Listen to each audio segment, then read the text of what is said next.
ओम श्री साई राम। साई प्रेम वाणी के हमारे आज के प्रसारण में आप सबका हार्दिक स्वागत है। आज हम आप सबके लिए लेकर आए हैं सुमधुर कार्यक्रमों की मनमोहक श्रृंखला। आज के प्रसारण में आप प्रेमावतार श्री सत्य साई कार्यक्रम के अंतर्गत दिव्य जीवनी सत्यम शिवम सुंदरम पुस्तिका में वर्णित भगवान बाबा के अलौकिक जीवन काल के कुछ प्रसंग एवं गान सरिता प्रोग्राम के अंतर्गत मन को झनकृत कर देने वाली एक कव्वाली सुनेंगे।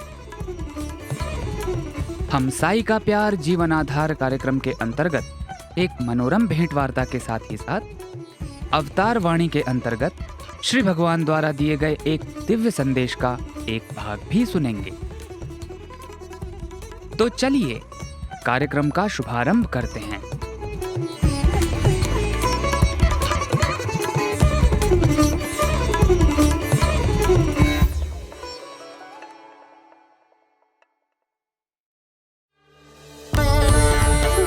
साई राम, आप सुन रहे हैं रेडियो साई हिंदी का प्रशांत निलयम से प्रसारण।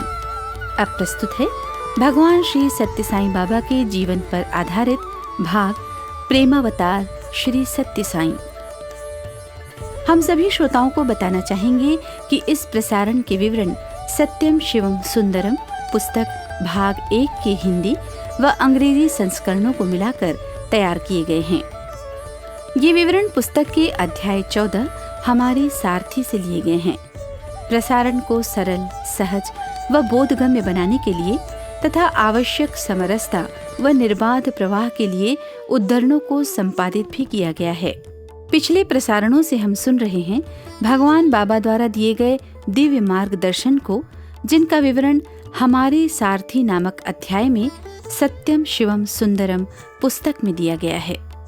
आज के प्रसारण में हम बाबा द्वारा सेवा के महत्व, सेवा करते समय मन में रखे जाने वाले भावों के बारे में सुनेंगे। साथ ही बाबा द्वारा कर्म, भक्ति व ज्ञान मार्ग के संबंध में प्रदत्त विवरण को भी सुनेंगे। इन विवरणों से समस्त संदेह दूर हो जाते हैं। आइए इस आध्यात्मिक अमृत की रसधार का श्रवण आरंभ करते हैं।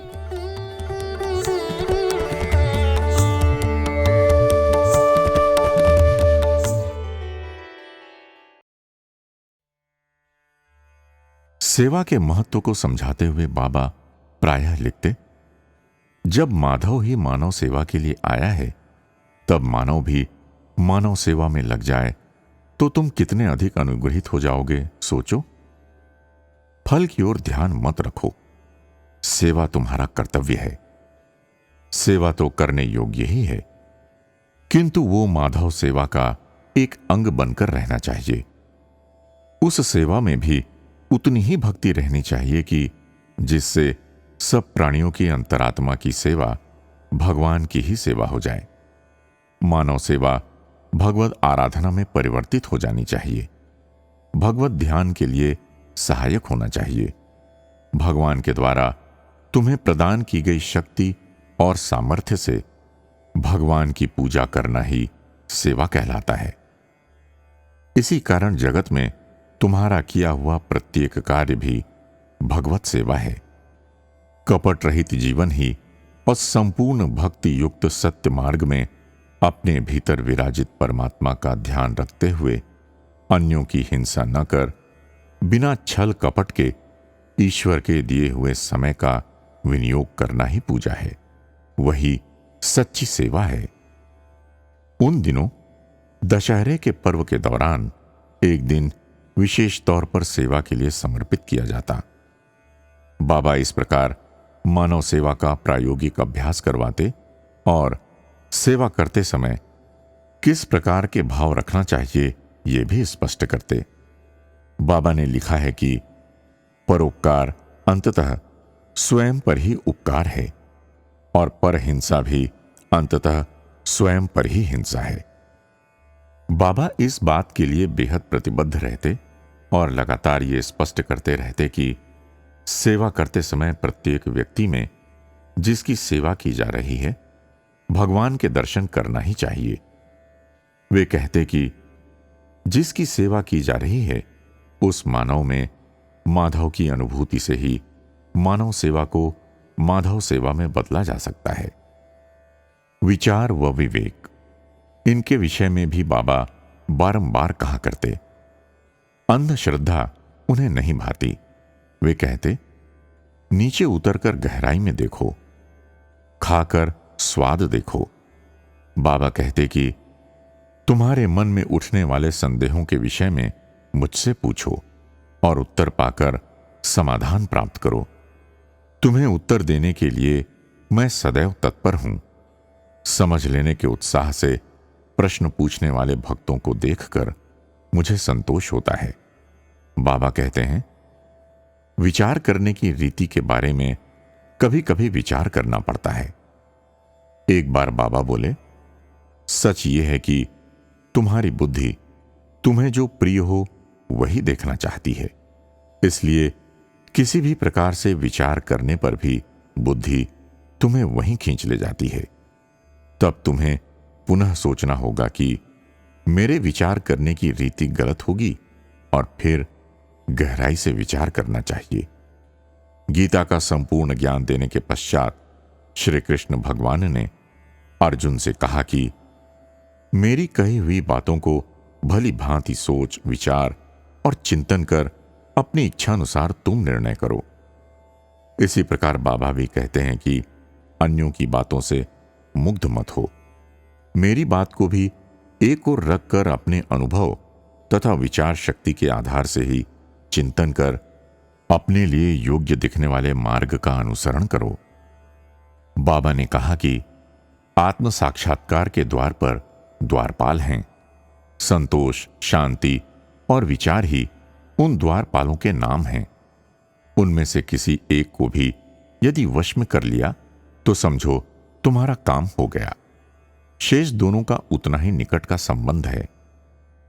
विचार का अनुभव में परिवर्तन होने पर शांति अर्थात अनन्य संतोष यानी निरंतर आनंद प्राप्ति होती है। बाबा कहते हैं कि कार्य करने की उत्कंठा से तथा दी गई सीख को आचरण में लाने की आशा से मेरे समीप आइए। आपको आवश्यक यथा योग्य संदेश और आपको साध्य होने वाली साधना मैं बतलाता हूं। समय की गति, उसका वेग और हमें समय रहते कार्य करने के विषय में बाबा हमें सदा याद दिलाते रहते। तुम कल करने की बातें आज ही कर डालो और आज के निर्दिष्ट कार्य अभी कर लो, इस भांति उपदेश देते। बाबा पूछते कि लोग 25 या 30 वर्ष की आयु में सरकारी या किसी संस्था में नौकरी पाने की आशा में 4 वर्ष की आयु से ही लिखना पढ़ना प्रारंभ करते हैं, किंतु आध्यात्मिक आनंद या मानसिक शांति प्राप्त करने के लिए आवश्यक लिखाई पढ़ाई मात्र रिटायर होने पर या षष्ठी पूर्ति के बाद ही उचित समझते हैं। ये कैसी मूढ़ता है। बाबा ने लिखा, प्रतिक्षण आयु क्षीण होती है। सूर्य प्रतिदिन आकर एक अंश काटकर ले जा रहा है। जन्म पाने के क्षण से ही श्मशान यात्रा प्रारंभ होती है। हृदय की धड़कन ही उस यात्रा की डफली या बाजा है। बीता हुआ एक पल भी लौटता नहीं। आने वाला क्षण आपका है या नहीं कौन जाने। इस कारण अपने शरीर में अस्तित्व के क्षण में ही अमिट और अमित आनंद को प्राप्त करने के लिए श्रम करो। आध्यात्मिक रस के आनंद के लिए बाबा ने भगवान के नाम स्मरण को पहला स्थान दिया है। आध्यात्मिक विषय में सब खिली हुई कलियों को तोड़कर कांटों से अलग कर उसे शुभ्र कर देने के लिए बाबा आए हैं। वे उन तीनों योग मार्गों का सुमधुर रीति से समन्वय कर समझाते हैं। उन्होंने एक जगह विवरण दिया है कि मैं ये नहीं कहूंगा कि कर्म, ज्ञान और भक्ति तीनों पृथक हैं, ना ही ये कहूंगा कि इनमें कोई श्रेणीकरण या क्रम होता है, जैसे प्रथम, द्वितीय या तृतीय, और ना ही इन्हें एक सम्मिश्रण कहूंगा। कर्म ही भक्ति है, भक्ति ही ज्ञान है। हलवे के एक टुकड़े में मिठास, आकार और वजन, ये तीनों ही होते हैं। इसी तरह भगवान को समर्पित प्रत्येक कार्य में भक्ति की मिठास, कर्म का आकार और ज्ञान का वजन होना आवश्यक है। ज्ञान का उत्पादन भक्ति से होता है और भक्ति की उन्नति कर्मों से होती है। सबसे पवित्र कर्म है नाम स्मरण, जप और ध्यान। गहन और निःशर्त भक्ति मनुष्य को सालोक्य मुक्ति से सामीप्य मुक्ति और फिर सारूप्य मुक्ति की ओर ले जाती है।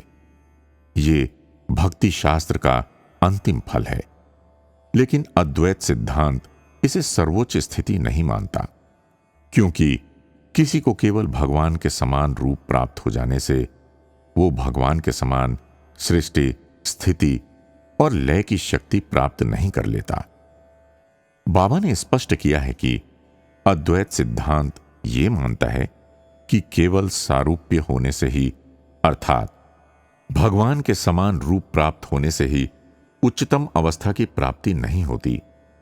केवल ईश्वर और सृष्टि के सारे भेद समाप्त होकर सायुज्य की स्थिति प्राप्त होने पर ही अद्वैत स्थिति प्राप्त होती है। वो है ईश्वर से ऐक्य। बाबा लिखते हैं कि किंतु ये स्थिति ईश्वर के अनुग्रह से ही संभव है, स्वयं के प्रयासों से संभव नहीं है। भगवान स्वयं अनुग्रह करते हुए भक्त को ब्रह्म ज्ञान भी दे सकते हैं। पुरुष और प्रकृति पृथक पृथक दिखाई देते हैं, वे वास्तव में एक ही हैं। भगवान स्वयं उस आवरण को हटा सकते हैं जो उन्होंने स्वयं ही रचित किया है। शक्कर और मिठास के समान सृष्टि और ईश्वर हैं।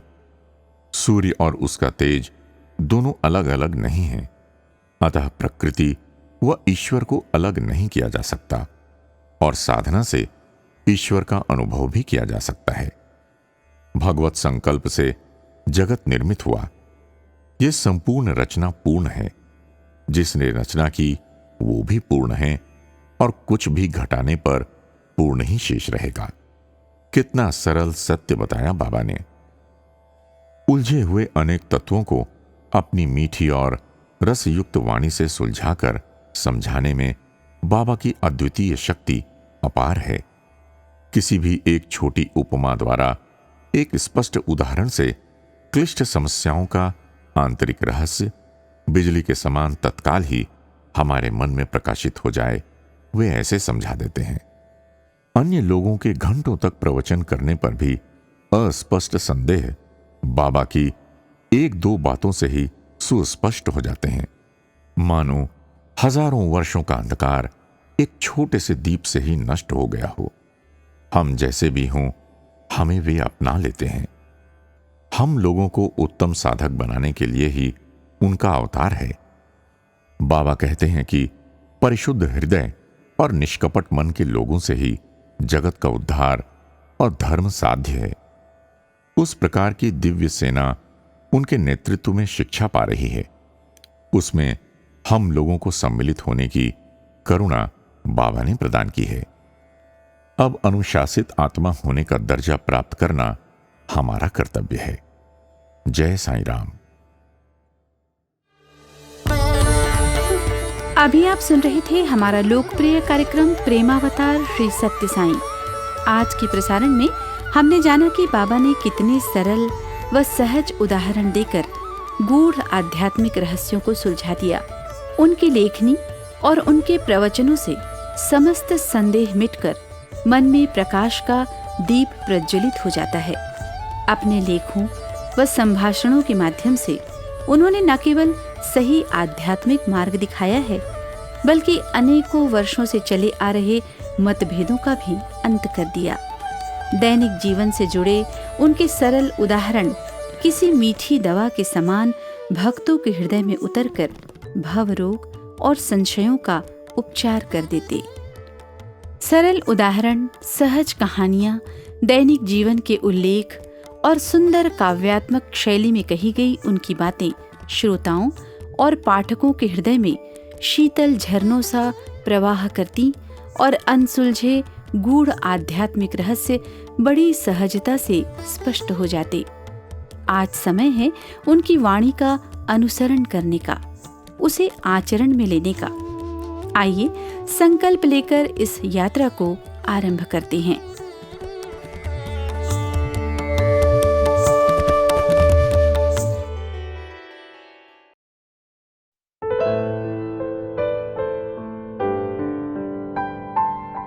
अब प्रस्तुत है हमारा कार्यक्रम अवतार वाणी।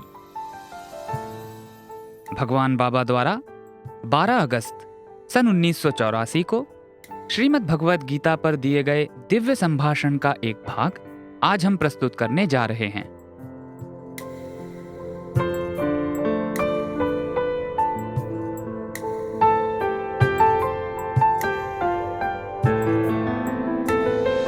ప్రేమ స్వరూపులారా, కనుక చెడ్డ పేరుడికి ఏమాత్రం కూడా అవకాశం ఇవ్వకూడదు. కాకి ఒకచు కలకాలము తిరుగక హంసవై క్షణమే ఆడుమురా అన్నారు. మనము మంచి పేరుతో, మంచి కీర్తితో మనము 2 నిమిషముల హంసవలే ఉండినా కూడా చాలు. అతని పరమహంసగా భావిస్తూ వస్తుంది గీత. बुरे नाम के लिए जरा भी अवसर नहीं देना चाहिए। अतः कौवे की भांति दीर्घ जीवन पाने की अपेक्षा हंस की भांति क्षण भर रहो। अच्छे नाम और सत्कीर्ति से हंस की भांति 2 क्षण जीवन बिताना ही काफी है। ऐसे व्यक्ति को ही गीता परमहंस कहती है। ఇంకా దేహం, ఈ దేహము కంటే సత్కర్మలు చాలా అవసరము అన్నాడు. పరోపకారము చేయనటువంటి దేహము ప్రయోజనము కానటువంటి జీవచ్ఛేయము అన్నాడు. పరోపకారార్థం ఇదం శరీరము అని. ఈ శరీరం పరోపకారార్థ నిమిత్తమై వచ్చినటువంటిదే కానీ స్వార్థం కోసం వచ్చినటువంటిది కాదు. ఈనాడు స్వార్థము మానవుని తన హస్తంలో చేర్చుకొని కీలు బొమ్మని ఆడిస్తూ ఉంటుండాలి. देह से सत्कर्म करने चाहिए। परोपकार न करने वाला देह सजीव शव है। परोपकारार्थमिदं शरीरम, शरीर परोपकार के लिए है, स्वार्थ के लिए नहीं। आज स्वार्थ मानव को अपनी हथेली में दबोचकर पुतले की भांति नचा रहा है। మానవుడు ఏది చేసినా, ఏది చూసినా, ఏది తలచినా, ఏది చెప్పినా దీని వెనుక స్వార్థం అనేటువంటి కదులుతూనే ఉంటుండాలి. కనుక ఈ స్వార్థమును దూరం నెట్టే నిమిత్తమై పరార్థమైనటువంటి యొక్క పవిత్రమైనటువంటి పరోపకారంలో మనం కావాలి. అప్పుడే మానవత్వము సార్థక నొందుతుంది. మానవ జీవితము జంతువునాం నరజన్మ దుర్లభం అన్నారు. आज मानव जो कुछ करता, देखता, विचारता और कहता है, इन सब के पीछे स्वार्थ ही है। इस स्वार्थ को दूर हटाने के लिए हमें परमार्थ रूपी पवित्र परोपकार में प्रविष्ट होना चाहिए, तभी मानव जीवन सार्थक होगा। इसीलिए जंतु नाम नरजन्म दुर्लभम कहा गया है। అయితే మనము ఈ కామక్రోధములను ఏ రీతిగా మనము పెంచుకున్నాం, ఏ రీతిగా మనం దానిని దూరం చేసుకోవాలి అనేటువంటి విషయాన్ని కూడా మనం విచారణ చేయాలి. దీనికి ఒక చిన్న ఉదాహరణ. మన ఇంటి ముందు ఒకనాడు ఒక అందమైనటువంటి కుక్క వచ్చింది. కానీ ఆ కుక్కను కట్టివేసుకోవడానికి కొంచెం భయమైంది. ఎవరి కుక్కను ఏమో, ఎవరి వస్తువును మనం ఏ రీతిగా అపహరించటము అనేటువంటి ఉద్దేశంతో ఆ అందమును ఆధారం చేసుకొని దానికి కొంచెం ఆహారం అందించాము. इस काम और क्रोध को कैसे दूर करना चाहिए, इसके लिए एक छोटा सा उदाहरण। एक दिन हमारे घर के सामने एक सुंदर कुत्ता आया। इस कुत्ते को घर में बांध देने में जरा संकोच हुआ। पता नहीं किसका कुत्ता है, दूसरों के कुत्ते को इस तरह चुराना गलत है, ऐसा मानकर उसकी सुंदरता से प्रभावित होकर उसे कुछ खाना दिया। ఒకనాడు మనం అన్నం పెట్టడం చేత రెండవ దినం అదే సమయానికి ఆ కుక్క మన ఇంటి దగ్గరకు వచ్చింది. తిరిగి ఆ అన్నం పైన ఉన్నటువంటి ఒక అభిలాష చేత రెండవ దినం కూడా ఇంత అన్నం పెట్టాము. క్రమక్రమేణా ఈ రాగం పెరిగింది. ఈ కుక్కకు ఇంటికి రావడం అలవాటైపోయింది. కట్టకడపటికి కొన్ని దినములు ఈ విధంగా జరిగేటప్పటికీ ఆ కుక్క మన ఇల్లును వదిలిపోవటం లేదు. एक दिन खाना देने के कारण वह कुत्ता दूसरे दिन उसी समय पर फिर घर पर आया. कुत्ते की सुंदरता से आकर्षित होने के कारण दूसरे दिन भी हमने उसे खाना दिया. धीरे धीरे यह प्रेम बढ़ता गया. कुत्ते का घर पर आना आदत बन गया. कुछ दिनों तक यही सिलसिला जारी रहने के कारण कुत्ता घर छोड़कर नहीं गया. ఈ అందము కానీ ఆనందము కానీ తాత్కాలికం మానవులకు. అందము లేని ఆనందం, ఆనందము లేని అందము నిరుపయోగం అన్నాడు. కనుక ఈ అందము కానీ ఆనందము కానీ లౌకికమైనటువంటి జగత్తునకు ఇవి శాశ్వతమైనవి కాదు. కొన్ని దినములు ఈ విధంగా పెట్టేటప్పటికి ఈ అందం విసిగెత్తింది ఈ ఇంటి యజమానులకు. ఈ కుక్కలు ఇంటి నుంచి తెరవడం ఏ విధంగా మార్గం, ఏ విధంగా ఉపయోగ పెట్టాలి, ఈ ఉపాయములకై తాను అనేక విధములుగా యోచించాడు. यह सुंदरता और यह आनंद मानव के लिए तात्कालिक हैं. इसलिए कहा गया है कि सुंदरता के बिना आनंद और आनंद के बिना सुंदरता व्यर्थ ही है. इस लौकिक जगत में ये सुंदरता और आनंद शाश्वत नहीं है. जैसे कि कुछ दिनों तक इस प्रकार खाना देने के बाद घर के मालिक को कुत्ते की सुंदरता से ऊब महसूस होने लगी.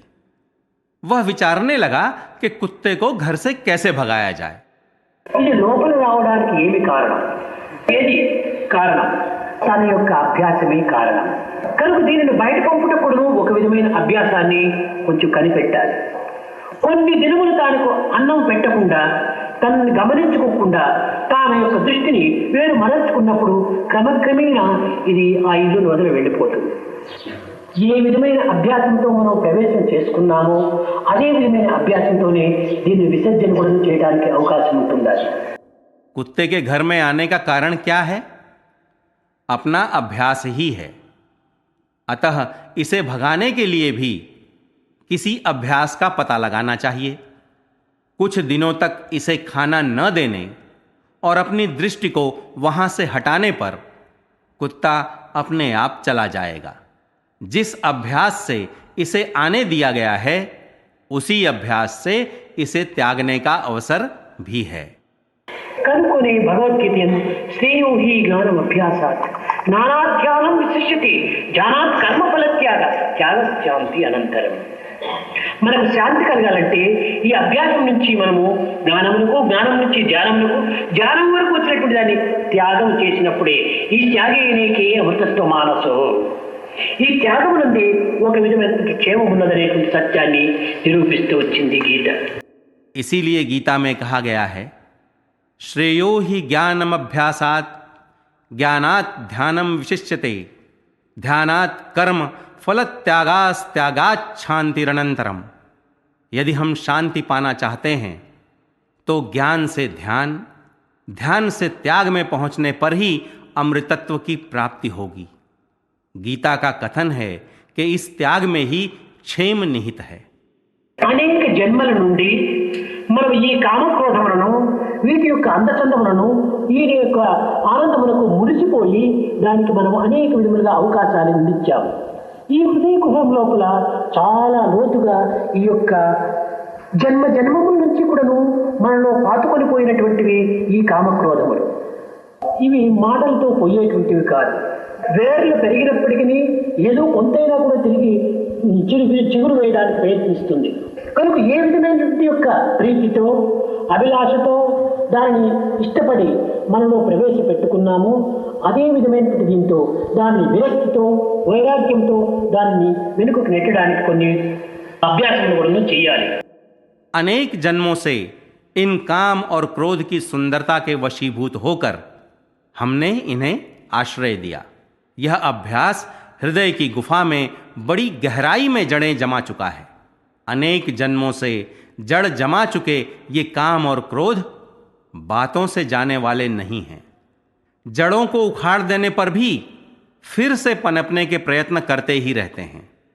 अतः जिस प्रीति और अभिलाषा के साथ इन्हें हम में प्रविष्ट किया है उसी प्रकार विरक्त एवं वैराग्य भावनाओं के साथ इन्हें बाहर करने का अभ्यास करना चाहिए। కామము మానవులకు ప్రప్రథమలో చాలా ఇష్టంగా ఉంటుంటారు, అతి మధురంగా ఉంటుంటారు.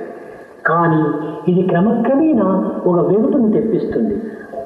అప్పుడు దీనిని మనం దూరం చేయాలనుకున్నప్పుడు ఇది సాధ్యము కాదు.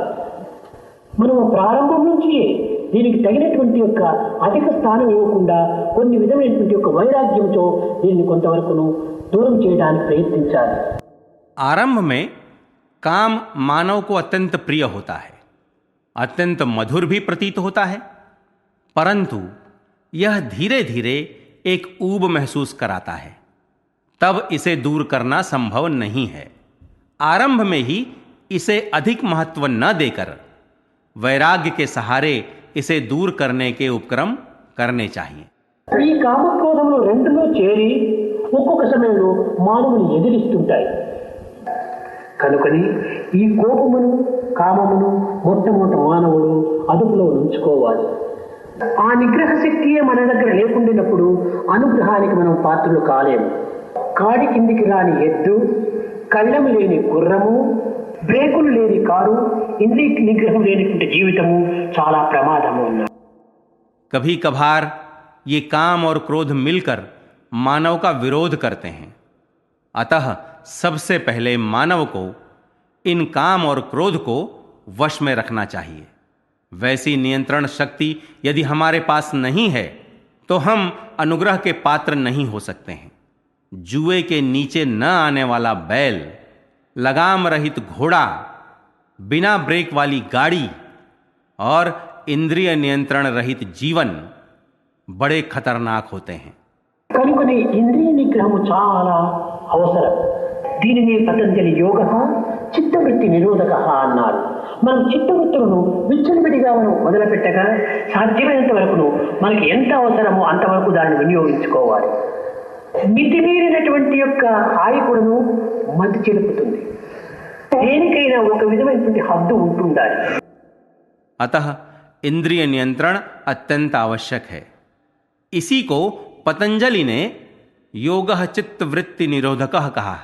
हमें अपनी चित्तवृत्तियों को स्वच्छंद न छोड़कर जितना आवश्यक हो उतना ही उनका उपयोग करना चाहिए।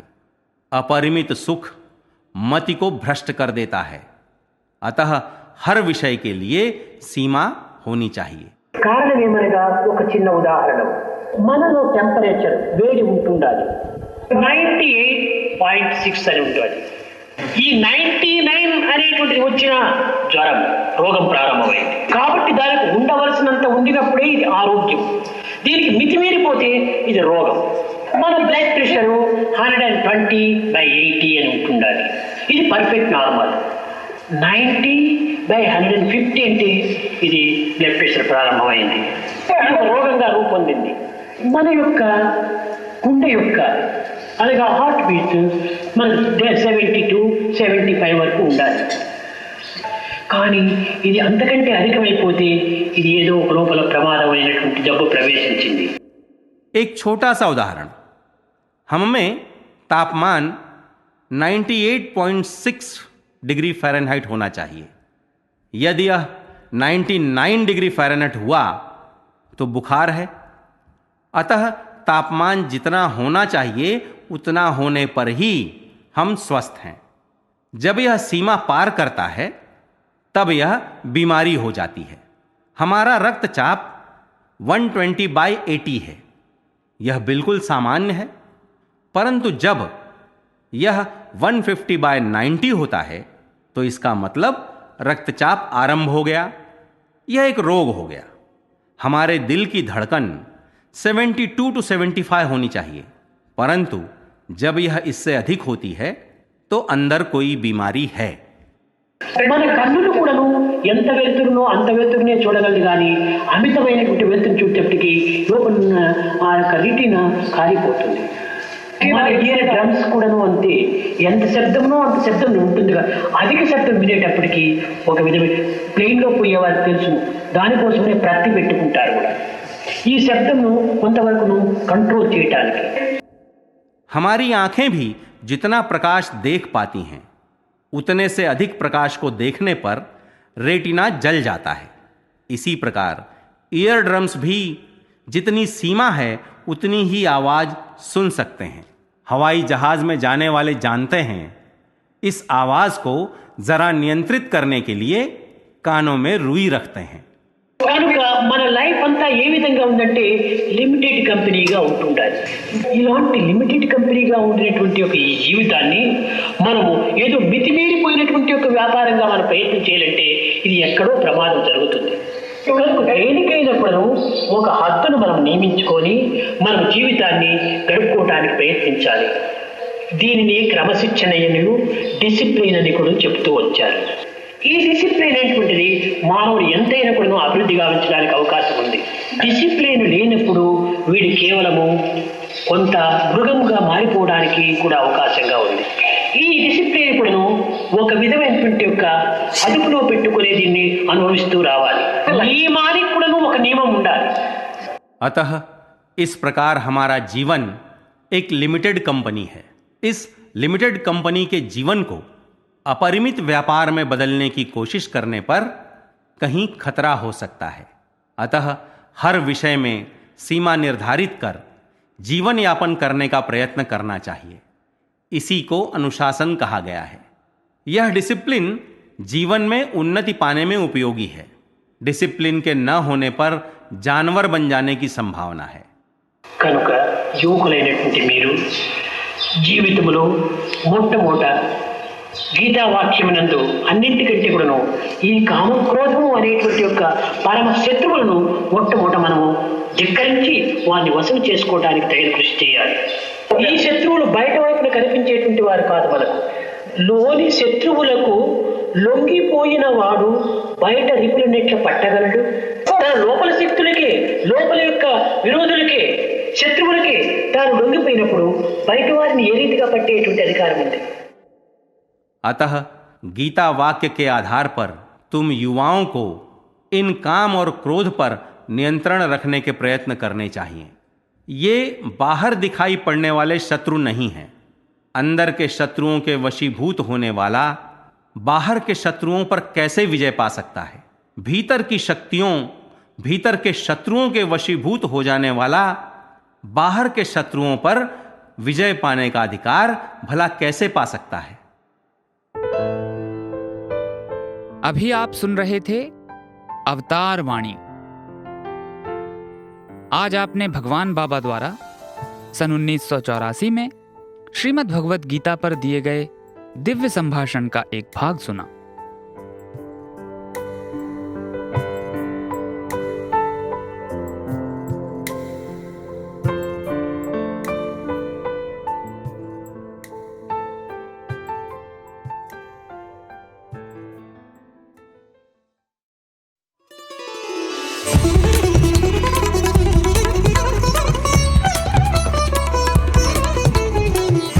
साई प्रेम वाणी, भगवान श्री सत्य साई बाबा का दिव्य संदेश अब हिंदी में।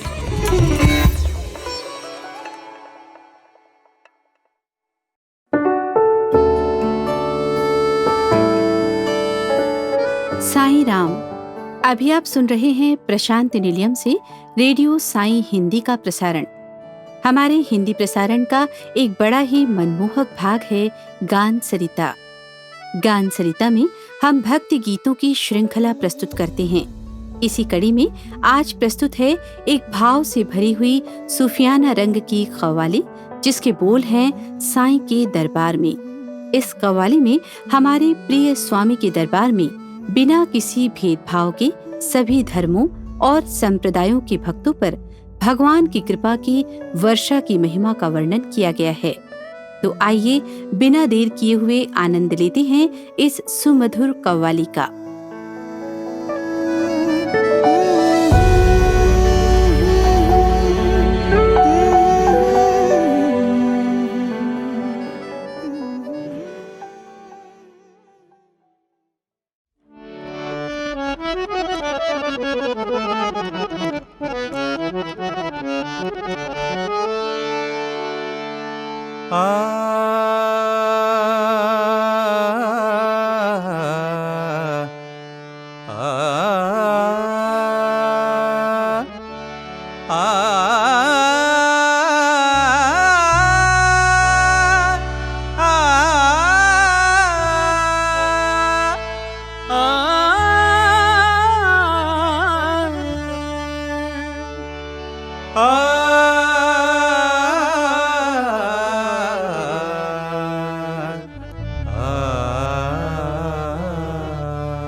प्रकृति परमात्मा मिलन का ये मौका, ये सिलसिला है सदियों का साईं के दरबार में। हाँ जी हाँ जी, साईं के दरबार में जो आए वो देखे, जो देखे वो जाने, जो आए वो देखे, जो देखे वो जाने। तेरे दर पे तेरे दर पे तेरे, हिंदू या मुस्लिम या सिख और ईसाई, के दर पे ही तेरे हैं सब भाई भाई। साईं के दरबार में, जी हाँ जी हाँ जी, साईं के दरबार में।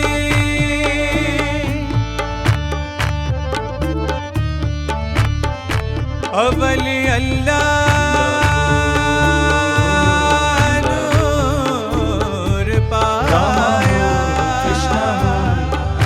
कुदरत के सब बंदे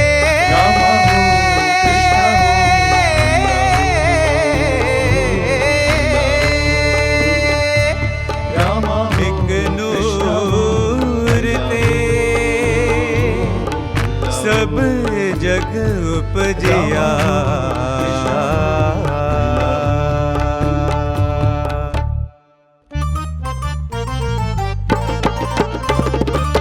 धर्म सब ही एक समान, सिख ईसाई हिंदू मुसलमान, सिख ईसाई हिंदू मुसलमान।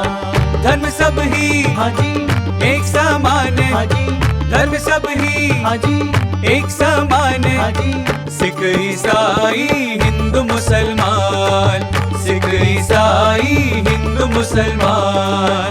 बोलिए बोलिए जी बुद्ध ज़ोराष्ट्र महावीर नाम, हाँ बोलिए बोलिए जी बुद्ध ज़ोराष्ट्र महावीर नाम। सिख ईसाई हिंदू मुसलमान, सिख ईसाई हिंदू मुसलमान। प्रेम धर्म ही एक देखो, सिख ईसाई हिंदू मुसलमान, सिख ईसाई हिंदू मुसलमान। साईं के दरबार में, साईं के दरबार में, साईं के दरबार में, जी हाँ जी हाँ जी, साईं के दरबार में।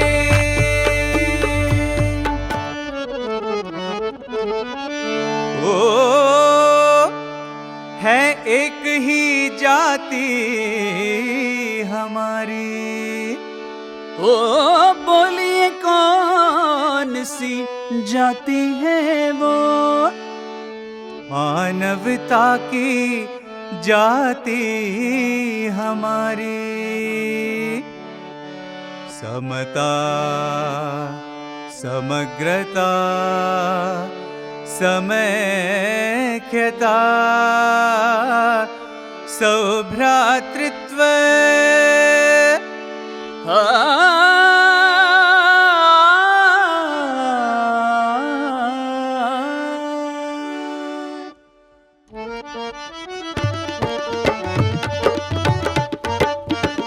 भेद ना जात पात का, धर्म ना ऊंच नीच का, भेद ना जात पात का, धर्म ना ऊंच नीच का। तेरे दर पे आए वो सभी एक हो जाए, वो सभी एक हो जाए, वो सभी एक हो जाए। न जात पात का है भेद यहाँ, न ऊंच नीच का है भरम यहाँ, न जात पात का है भेद यहाँ, न ऊंच नीच का है भरम यहाँ। भाषा हमारी एक हृदय की, मनोयान मनो कर देखो जन, मनोयान मनो कर देखो जन, मनोयान मनो कर देखो जन, मनोयान मनो कर देखो जन। साईं के दरबार में, जी हाँ जी हाँ जी, साईं के दरबार में। साईं निरे गरि निरे निदा मद बग बगरे निरे गरि मबद निदा मबद निदा मबद निदा। साईं के दरबार में, जी हाँ जी हाँ जी, साईं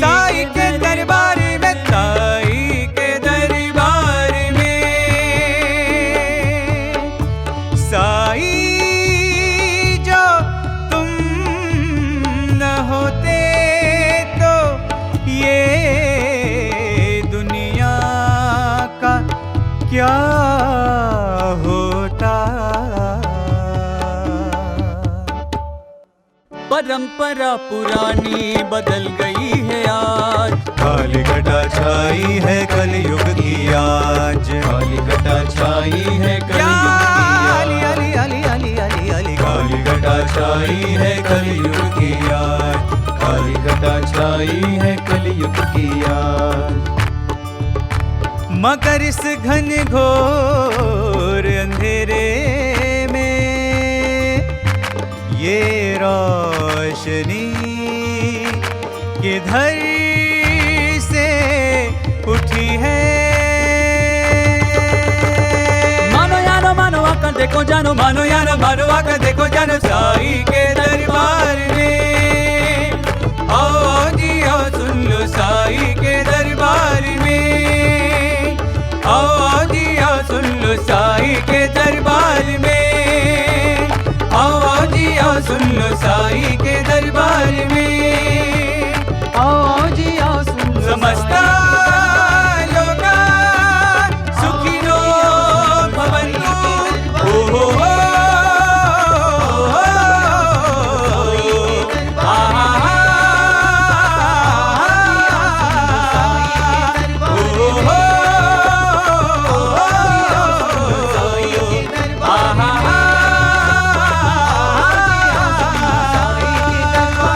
साई के दरबार में।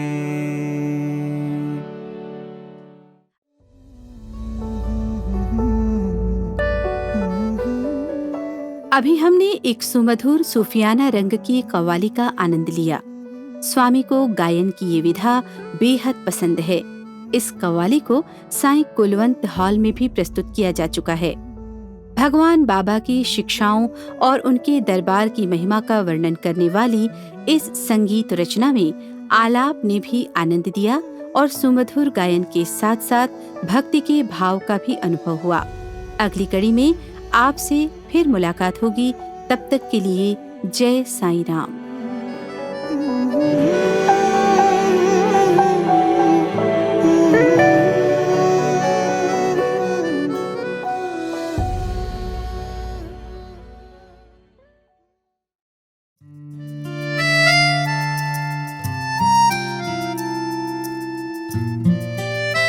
अब प्रस्तुत है हमारा लोकप्रिय कार्यक्रम साई का प्यार जीवन आधार।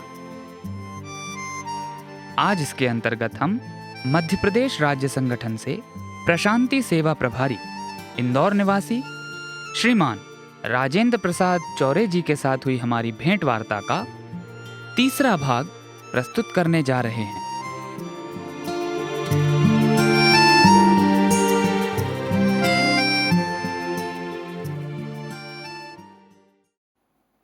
एक घटना और याद आ रही कि ये फोटो नहीं है, भगवान है साक्षात। 1984 की बात है। हमारे कुछ मित्र बैठकर बात कर रहे थे तो ये बात हुई कि दिल्ली के हमारे एक अनिल बेरी करके थे कि दिल्ली में 1000 रुपया सस्ता मिलता है।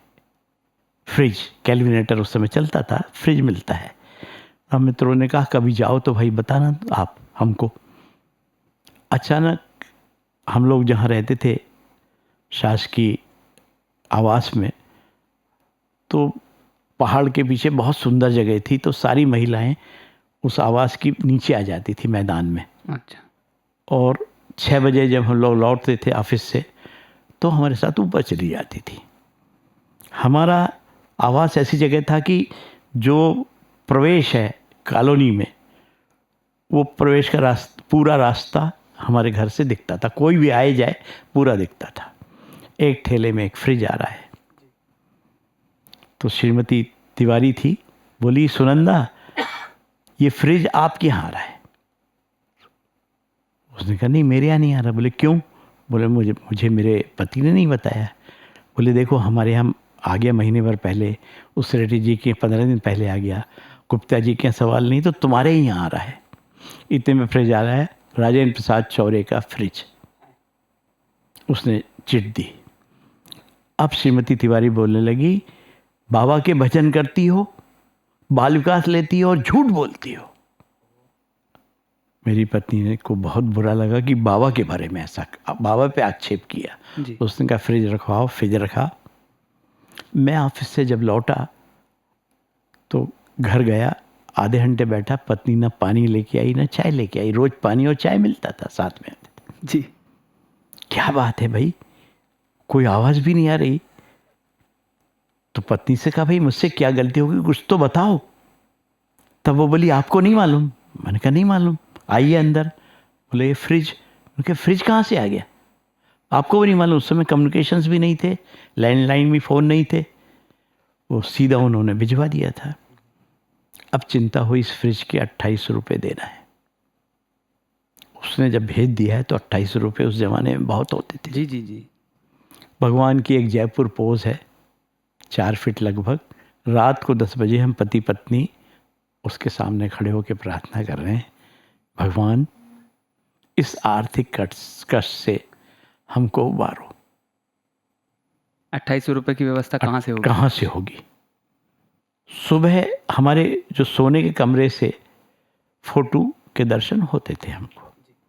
सुबह 4 बजे कमरे में एक दिव्य प्रकाश हुआ। वो ड्राइंग रूम में रखी हुई थी फोटो, टेबल के ऊपर दिव्य प्रकाश हुआ। हम लोगों की आंखें खुली कि ना बल्ब जल रहा ना ट्यूबलाइट जल रही, दिव्य प्रकाश कहाँ से हुआ?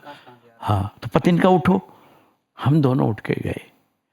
वो जो जयपुर पोस्ट था उससे स्वामी बाहर आए मुस्कुराते हुए। वो फोटो का नाम, स्वामी जयपुर गए थे और जयपुर में फ़ोटो स्वामी ने उतरवाई थी, बहुत सुंदर है।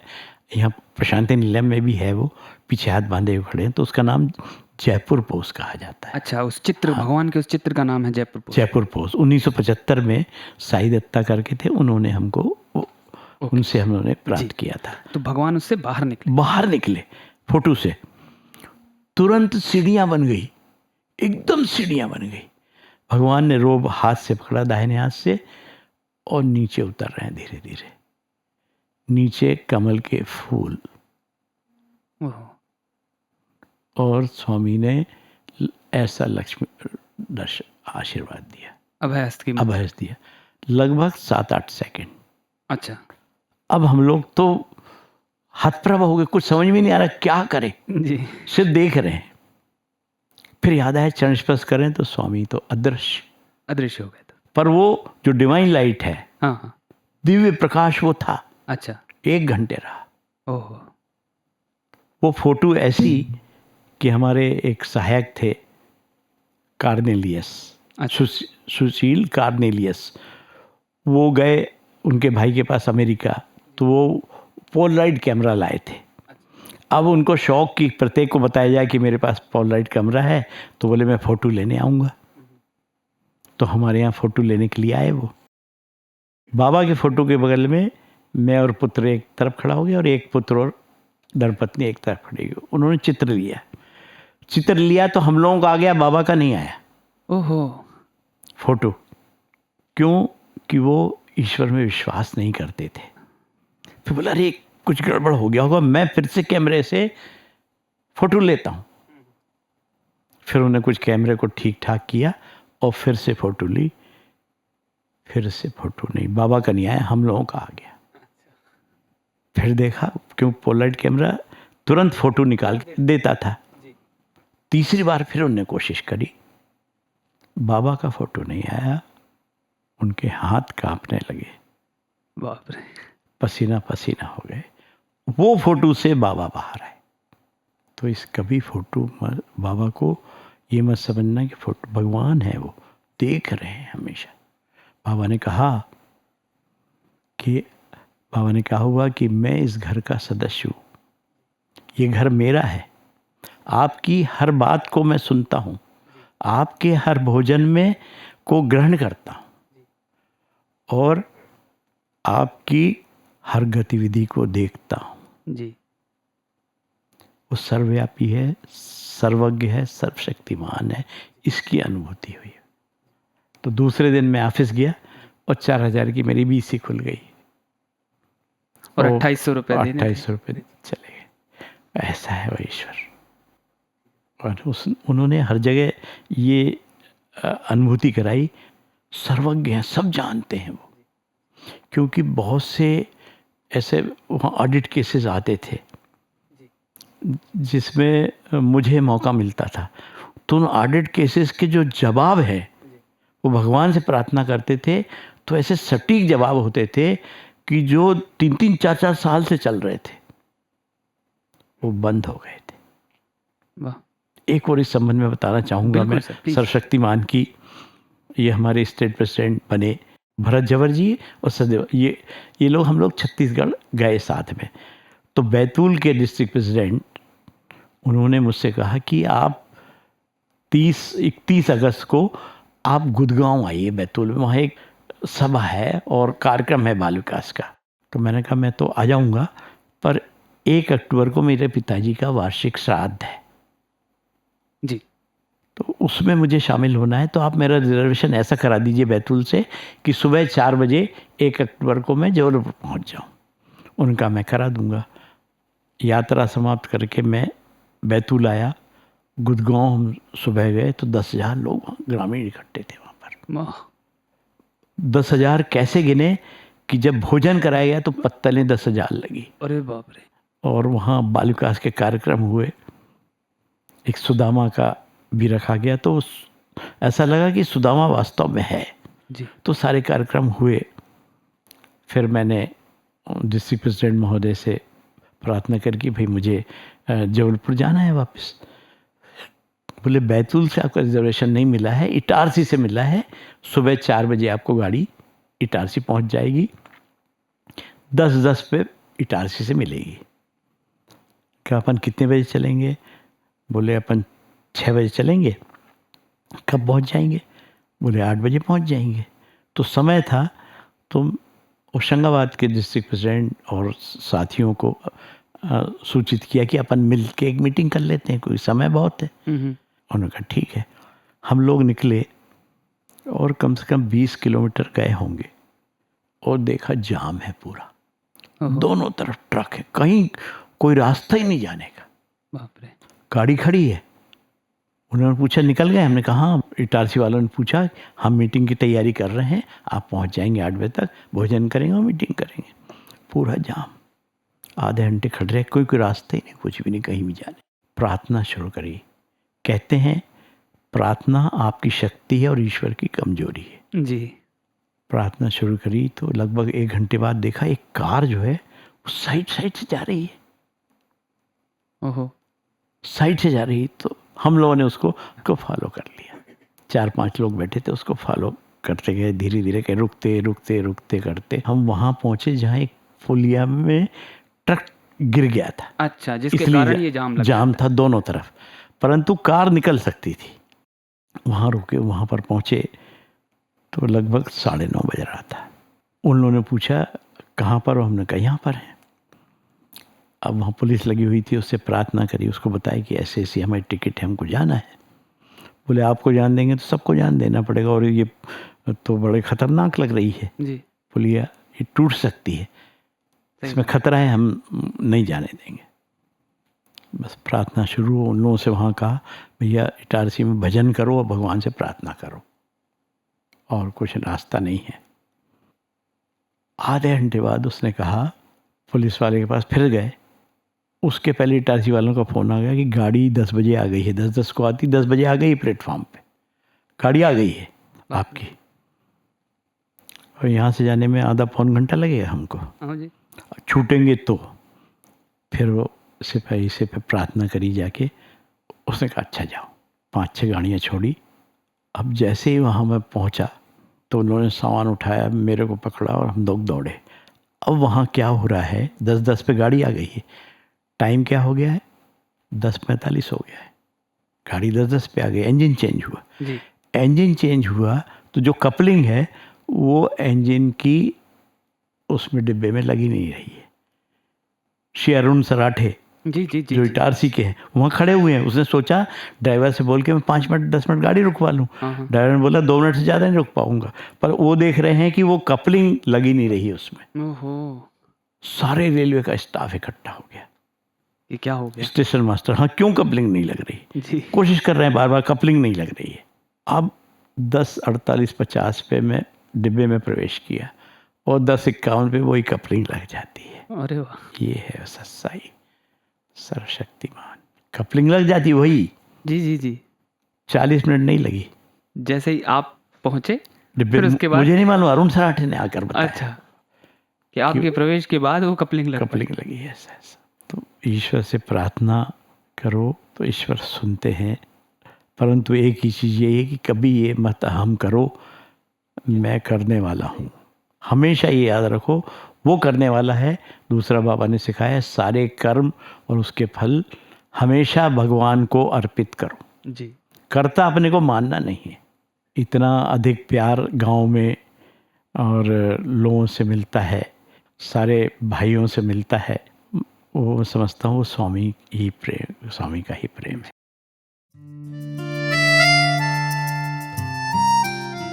अभी आप सुन रहे थे हमारा लोकप्रिय कार्यक्रम साई का प्यार जीवन आधार। आज इसके अंतर्गत मध्य प्रदेश राज्य संगठन से प्रशांति सेवा प्रभारी एवं इंदौर निवासी श्रीमान राजेंद्र प्रसाद चौरे जी के साथ हुई हमारी भेंट वार्ता का तीसरा भाग प्रस्तुत किया गया था। ये भेंट वार्ता रेडियो साई के स्टूडियो में 14 सितंबर सन 2019 को रिकॉर्ड की गई।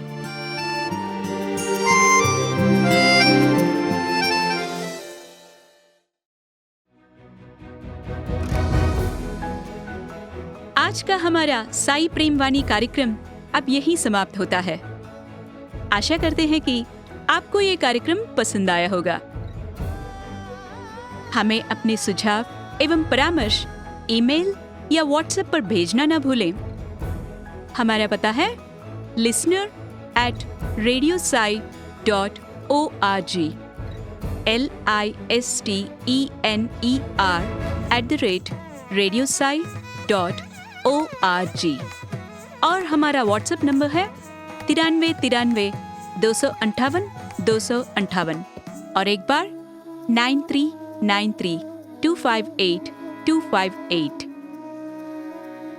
हिंदी भाषा के ये सारे कार्यक्रम आप हमारे YouTube channel radio Sai Hindi पे भी सुन सकते हैं। हमारे इस चैनल को सब्सक्राइब करें और वहां कमेंट बॉक्स में अपने विचार सबसे शेयर करें।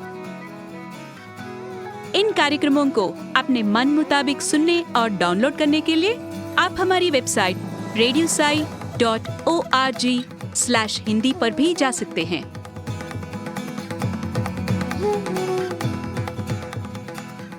हम सब पर हमेशा असीमित प्रेम बरसाने वाले भगवान के चरणों में हम हमारा सर्वस्व अर्पित करते हुए आप सभी से विदा लेते हैं। सधन्यवाद। जय साई राम।